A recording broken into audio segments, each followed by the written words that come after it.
The disappearance of Jack and Lily Sullivan has remained one of the most troubling and widely discussed cases in recent memory. For weeks, search teams, investigators, and community members worked tirelessly, combing through forests, roads, and waterways in the hope of finding answers. Yet, for all the effort, the breakthrough did not come from advanced technology or coordinated search operations. It came from a single individual walking along a quiet dirt road, just a few miles from where the children were last seen. What was discovered on that road has since shifted the entire narrative of the case. The location itself was unremarkable at first glance, a narrow, unpaved path leading toward a small wooden bridge, barely visible on official maps and rarely used by those unfamiliar with the area. Locals knew of it, but it was not considered a focal point during the initial stages of the investigation. The bridge, constructed from weathered planks laid over logs, connected a stretch of land that had long been abandoned. Nearby stood a series of old cabins, once used for seasonal work and retreats, now left to decay in silence. It was here that a local resident made an unexpected discovery. The man, whose identity has not been publicly disclosed, had lived in the area for decades. Familiar with the terrain, he noticed subtle irregularities as he walked the path.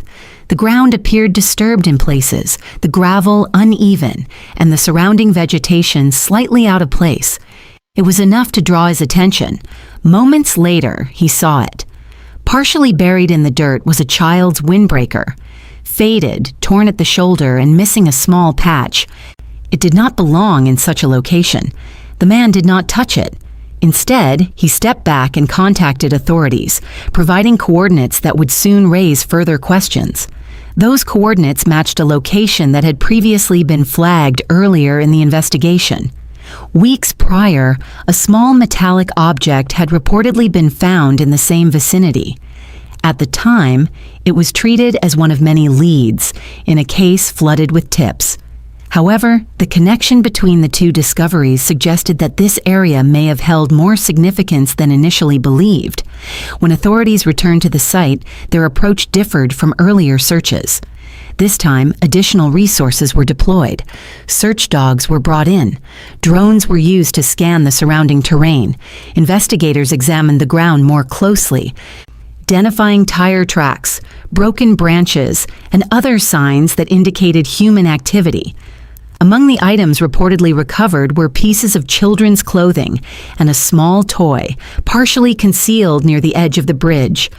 While officials have not publicly confirmed the ownership of these items, sources familiar with the case indicated that they were consistent with descriptions previously provided by the children's mother.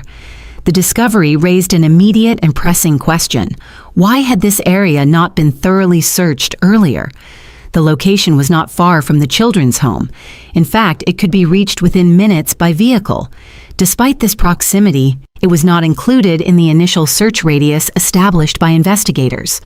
Early efforts had focused on other areas, or guided in part by digital tracking data and reported movements from the day before the children were declared missing. At the center of that timeline was a digital map shared by the children's mother. The map outlined a routine trip taken on the day prior to the disappearance, showing movements from home to a local store, then to a wellness center, and back again. At the time, this data appeared to support a straightforward account of events. However, the newly discovered location did not appear anywhere on that route. Investigators later identified a gap in the timeline, approximately 17 minutes during which the recorded data did not clearly account for the family's movements. Initially, this gap did not raise significant concern. Minor delays can occur for a variety of reasons, including traffic or brief unrecorded stops. And in light of the discovery near the wooden bridge, however, that gap has taken on new significance. Experts familiar with location tracking systems note that gaps in data can result from several factors, including weak signal coverage, device limitations, or manual interference. While such interruptions are not uncommon in rural areas, they complicate efforts to establish a precise timeline. The absence of recorded data for a specific location does not necessarily confirm that it was never visited. At the same time, the investigation has faced questions regarding the timing and scope of search efforts. Reports indicate that certain forms of evidence, including nearby trail camera footage, were not immediately collected. In some cases, delays extended for days or even weeks are raising concerns about whether critical information may have been overlooked or lost. The timeline of official actions has also drawn attention. While search activity was observed in certain areas early on, the children were not publicly declared missing until several weeks later. This gap between initial concern and broader public notification has led to questions about how information was managed and communicated during the early stages of the case. Despite these concerns, authorities have maintained that the investigation followed established procedures and that all available leads were pursued based on the information at hand. The discovery made by the local resident, however, has prompted a reassessment of those early decisions. And it has also highlighted the role that individuals outside of formal investigative teams can play in complex cases. According to sources, the man who found the items had passed through the area on multiple occasions before coming forward. Each time, he sensed that something was not quite right, but uncertainty and hesitation delayed his decision to report it. Ultimately, it was the accumulation of details and the weight of ongoing developments that led him to act. His decision has since been described as a turning point. The findings near the bridge have shifted the focus of the investigation from the question of where the children might be to how they came to be in that location. It has also raised broader questions about the assumptions that guided early search efforts. In many cases involving missing persons, many investigators initially consider the possibility that individuals may have wandered away from a known location. Search strategies are often built around this assumption, focusing on areas within a defined radius. The circumstances surrounding this case now suggest that such assumptions may not always apply. The presence of multiple items in a secluded location, combined with the absence of clear tracking data, has led to increased consideration of alternative scenarios. Authorities have not publicly confirmed any specific conclusions, but they have indicated that the investigation remains active and ongoing. For the community, the discovery has been both significant and deeply unsettling. What was once a search defined by uncertainty has become a case marked by difficult questions. Residents have expressed concern about how such a location could have been overlooked and what that may mean for the broader investigation.